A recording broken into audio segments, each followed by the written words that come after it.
Hello everyone, this is Neha Sahania, a chemistry teacher from Universal Study Point. I am here to teach you chemistry of class 11th. जैसे कि आपने मेरी first video में देखा होगा और अगर नहीं देखा है तो देख लीजिएगा। उसमें मैंने आपको फर्स्ट चैप्टर की कुछ डिटेल्स दी थी, लेकिन पूरा चैप्टर नहीं था उसमें मैंने आपको बताया था मैटर के बारे में, मैटर क्या होता है, उसके क्लासिफिकेशंस, फिजिकल और केमिकल दोनों ही मैटर बताए थे। उसके बाद हमने उसमें पढ़ा था एलिमेंट्स के बारे में, कंपाउंड्स के बारे में, pure substance, mixtures, type of mixtures. लेकिन अभी हम इससे आगे का पढ़ेंगे। अगर आपने मेरी पहली वीडियो नहीं देखी है तो ज़रूर देखिएगा। अभी हम बात करते हैं प्रॉपर्टीज़ ऑफ मैटर के बारे में, properties of matter and their measurement. सबसे पहले हम बात करते हैं properties of matter. Every substance has unique और कैरेक्टरिस्टिक्स प्रॉपर्टीज़।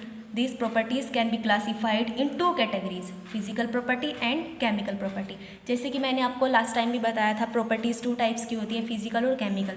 तो यहाँ पर भी हम मैटर की बात करें तो मैटर में भी अपने आप एक यूनिक और कैरेक्टरिस्टिक्स प्रॉपर्टीज़ होती हैं, जैसे फिजिकल और केमिकल प्रॉपर्टी। सबसे पहले हम बात कर लेते हैं फिजिकल प्रॉपर्टी के बारे में। फिजिकल प्रॉपर्टीज़ क्या होती हैं? Physical properties are those properties which can be measured और observe without changing the identity और the composition of the substance. Physical properties वो प्रॉपर्टीज़ होती हैं जिनको हम बाहर से देख के पहचानते हैं या बाहर से देख के आइडिया लगा लेते हैं कि वो चीज़ कैसी है। जैसे फॉर एग्जांपल अगर हम बात करें colour, order, melting point, boiling point, density etcetera. अब ऐसा तो नहीं है कि कलर को हम देखेंगे या उसमें कोई एक्सपेरिमेंट करेंगे तब हमें पता चलेगा कि इस मैटर का या फिर इस वस्तु का, इस चीज़ का कलर क्या है।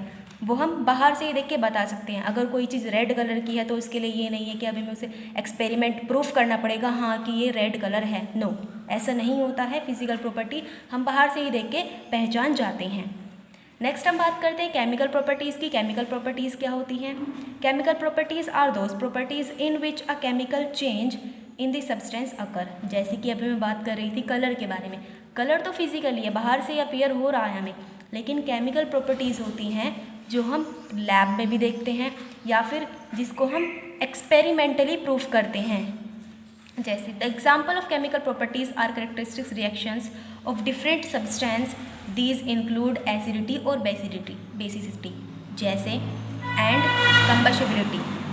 अगर हम बात करें किसी एसिडिटी के बारे में या फिर बेसिसिटी के बारे में, मीन्स कोई कंपाउंड हमारे पास जो है उसका नेचर एसिड है या फिर बेस है, उसके नेचर को अगर हमें आइडेंटिफाई करना है तो उसे देख के या बाहर से देख के नहीं पता चल जाएगा कि हाँ ये एसिड है, बेस है। नहीं, उसको केमिकली प्रूफ करना पड़ेगा। मीन्स अगर उसको बाहर से देख के नहीं पता चल रहा है तो वो प्रॉपर्टी जो हो जाती है हमारी केमिकल प्रॉपर्टीज़ हो जाती है। नेक्स्ट हम बात करते हैं मेजरमेंट। मेजरमेंट में सबसे पहले हम बात करते हैं फिजिकल क्वांटिटी की। फिजिकल क्वांटिटी क्या होती है? All such quantity which we come across during our scientific studies are called physical quantities। जैसे किसी भी चीज़ को मेज़र करना। अब अगर हमारे पास कोई हमारे पास पेपर है तो हमें उसको मेज़र करना है, तो हम उसको मेज़र कैसे करते हैं? तो मेज़र करने के हमारे पास कई तरीके होते हैं, लेकिन अभी हम देखते हैं the measurement of any physical quantities consist of two parts, the number and the units. जैसे कि आप छोटी क्लास में पढ़ चुके हैं मेज़रमेंट के बारे में, यूनिट्स के बारे में, लेकिन हम यहाँ पर भी पढ़ेंगे। नेक्स्ट हम इसमें बात कर लेते हैं एसआई यूनिट्स की। The international system of units, the SI system has 7 base units. They are listed in the table given below. सबसे पहले एसआई यूनिट होता क्या है? जैसे आप किसी चीज़ को माप रहे हैं, वो कितनी लंबी है, कितनी चौड़ी है, उसको नापने के लिए क्या होता है, हमें यूनिट्स की ज़रूरत पड़ती है। जैसे अगर हम बात करें मेज़रमेंट की या फिर किसी पेपर को नाप रहे हैं, आप स्केल से नापेंगे तो वो कितने मीटर का है या कितने सेंटीमीटर का है, तो ये होते हैं यूनिट्स। हम उसको नाप रहे हैं, यूनिट में मेज़र कर रहे हैं उसको। तो अभी यहाँ पर हम बात करते हैं एसआई सिस्टम की। तो इसमें हमारे पास 7 यूनिट्स हैं, जैसे मैंने आपको टेबल में भी दिखाया हुआ है। अभी यहाँ पे आपको टेबल में भी दिखाई दे रहा होगा, जैसे physical quantity, name of SI unit, symbol of SI unit. Physical quantity जैसे लेंथ क्या होता है, किसी की लंबाई नाप रहे हैं, उसको किस में नापते हैं? मीटर। और इसका सिंबल क्या होता है? M, small m. फिर हम बात करते हैं मास की। मास उसको किलोग्राम में नापते हैं और इसका सिंबल क्या होता है? केजी। नेक्स्ट टाइम को हम सेकंड में नापते हैं एंड उसका सिंबल होता है स्मॉल एस। फिर इलेक्ट्रिक करंट एम्पियर होता है और इसका सिंबल होता है A. Next thermodynamic temperature kelvin and the symbol is K. Amount of substance, अगर किसी सब्सटेंस की अमाउंट की बात कर रहे हैं कि वो कितनी है उसकी amount, then mole and symbol is also mole, but there is a difference in spelling. Luminous intensity candela and CD. इन यूनिट्स के बारे में भी आपने पहले भी पढ़ रखा हो, बहुत सी आपने पहले भी पढ़ रखी हैं, 9th 10th में भी पढ़ी हैं। इनका यूज़ हमारे लिए यहाँ पर सिर्फ न्यूमेरिकल्स में ही होने वाला है, so don't worry. Now some important definitions. अभी हम कुछ डेफिनेशंस पढ़ लेते हैं, अभी हम यूनिट्स के बारे में बात कर रहे थे तो उनकी डेफिनेशंस भी पढ़ लेते हैं। सबसे पहले आता है हमारा मास एंड वेट।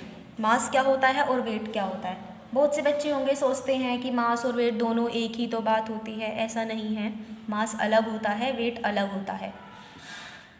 सबसे पहले mass and weight. Mass of a substance is the amount of matter present in it, while weight is the force exerted by gravity on an object। मास क्या होता है? the amount of a matter present in it, but weight is the force exerted by gravity। means ज़रूरी नहीं है मास और wait एक ही है, बिल्कुल भी नहीं। मास हमारा होता है किसी भी चीज़ का, किसी भी वस्तु का अगर वज़न है, लेकिन क्या होता है अगर हम उस पर कोई फोर्स अप्लाई कर रहे हैं या फिर ग्रेविटी अगर चेंज होती रहती है तो वहाँ पर जो है वेट अलग हो जाता है। अदरवाइज़ कभी कभी ऐसा होता भी है मास वेट सम एक जैसे हो जाते हैं, बट मास अलग होता है और वेट अलग होता है। अगर किसी बॉडी पर मास है और उस पर हम फोर्स एक्सर्ट करते हैं, उस पर फोर्स लगाते हैं, बहुत ज़्यादा ताकत लगा रहे हैं अगर आप उस पर, तो उसका मास जो है चेंज हो जाता है due to gravity. Now the mass of substance is constant whereas its weight may vary from one place to another. यानी कि सब्सटेंस का अगर जो मास होता है वो कांस्टेंट रहता है। अभी अगर कोई हमारे पास कोई चीज़ है या कोई 1 किलो की वस्तु है हमारे पास, लेकिन अभी हम उस पर बहुत ज़्यादा फोर्स लगा रहे हैं, तो क्या होगा उसका वेट जो है इंक्रीज़ हो जाएगा। क्यों? क्योंकि हम उस पर फोर्स लगा रहे हैं। Now the SI unit of mass is kilogram. Mass की जो ऐसा यूनिट होती है किलोग्राम होती है, and the SI unit of weight is newton. लेकिन वेट की न्यूटन होती है, जैसे कि आपने 9th 10th क्लास में ही पढ़ा होगा, ओबियसली 9th क्लास में पढ़ा होगा न्यूटन के बारे में। तो वहाँ पर आपको फोर्स के बारे में बताया गया था, फोर्स और न्यूटन के बारे में। वहाँ पर आपके इसके लॉ भी थे, लेकिन यहाँ पर हम इसके लॉज की बात नहीं करेंगे। यहाँ पर आपको सिर्फ इतना सा ही जानना है, the SI unit of weight is newton. SI unit जो होती है वेट की वो न्यूटन होती है। क्यों होती है न्यूटन? क्योंकि यहाँ पर हम फोर्स लगा रहे हैं, फोर्स लगाने की वजह से ही यहाँ पर इसकी यूनिट न्यूटन हो जाती है। नेक्स्ट हम बात करते हैं volume. What is volume? Volume is the quantity of 3 dimensional space enclosed by some closed boundary. Volume क्या होता है? It is the quantity of 3 dimensional space enclosed by some closed boundary. 3 dimension space जो होता है means quantity जो होती है, अगर हमारे पास कोई कंटेनर है उसकी क्वांटिटी कितनी है, उसमें कितना पानी आ सकता है या फिर कितना दूध आ सकता है। मान लीजिए हमारे पास कोई एक ग्लास है, उसमें कितना ml मिल्क आ सकता है, तो ये क्या होती है क्वांटिटी होती है। अगर हम बात करें ग्लास की, एक ग्लास का वज़न कितना होगा, मान लीजिए उसका वज़न बहुत ही कम है, ग्राम में है, 50 ग्राम है, तो इसका ये मतलब नहीं हो जाता कि उसमें पानी या दूध भी उतना ही ग्राम आएगा। नहीं, उसमें कितना दूध आ सकता है, उसकी क्वांटिटी कितनी है, कितनी कैपेसिटी और कितना दूध को कंटेन कर सकता है, कितना पानी कंटेन कर सकता है, वो हमारा होता है volume. The SI unit of volume is cubic metre. SI unit जो होती है वॉल्यूम की क्यूबिक में होती है। ज़रूर नहीं वो मीटर ही है, सेंटीमीटर भी हो सकता है, लेकिन वो हमेशा क्यूबिक में ही होती है बिकॉज ऑफ 3 डायमेंशनल। लेकिन हम कॉमनली क्या बोलते हैं? लीटर बोलते हैं। जैसे कि आप कभी देखते हैं 2 लीटर दूध या फिर 3 लीटर दूध या फिर पानी को भी लीटर में ही मापते हैं। नेक्स्ट आता है हमारा density. The density of a material is defined as its mass per unit volume. Density क्या होती है? It is mass per unit volume, and इसका सिंबल होता है रो। And the SI unit of density is kilogram पर metre की cube. Next हमारा आ जाता है टेम्परेचर। टेम्परेचर की बात कर लेते हैं। टेम्परेचर क्या होता है? Temperature is a physical property of matter that quantitatively expresses the common notions of hot and cold. Temperature क्या होता है? It is a physical quantity, physical property. इससे हमें क्या पता चलता है? कोई भी अगर हमारे पास चीज़ है, कोई भी वस्तु है, या फिर आप पानी को ही ले लीजिए, दूध को ले लीजिए, कॉमन सा एग्जाम्पल, वो ठंडा है या गर्म है, किस पर डिपेंड कर रहा है? टेम्परेचर पर ही डिपेंड कर रहा है कि उसका टेम्परेचर कितना है, इट इज़ हॉट और cold. There are 3 common scale to measure temperature. अब टेम्परेचर की बात करें तो उसको नापते भी हैं, तो नापने के लिए हमारे पास 3 स्केल होते हैं। जैसे डिग्री सेल्सियस में नाप सकते हैं आप उसे, फ़ारेनहाइट में नाप सकते हैं, या फिर केल्विन में नाप सकते हैं।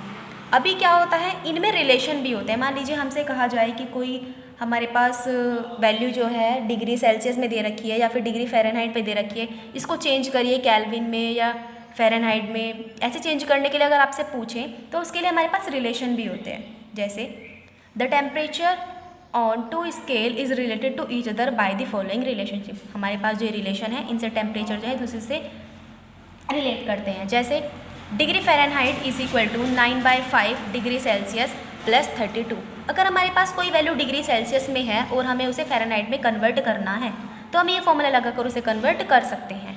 Next, kelvin is equal two degree Celsius plus 273.15।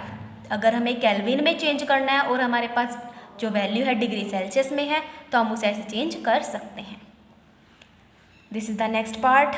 अभी आपने मेरी पहली वीडियो देखी होगी, ये उसके आगे का पार्ट था। अभी भी चैप्टर कंप्लीट नहीं हुआ है, अभी भी हमारा चैप्टर बचा हुआ है। डोंट वरी, सभी कंप्लीट हो जाएगा, बिल्कुल भी चिंता ना करें और अपने घर में रहे, सुरक्षित रहे। Thank you.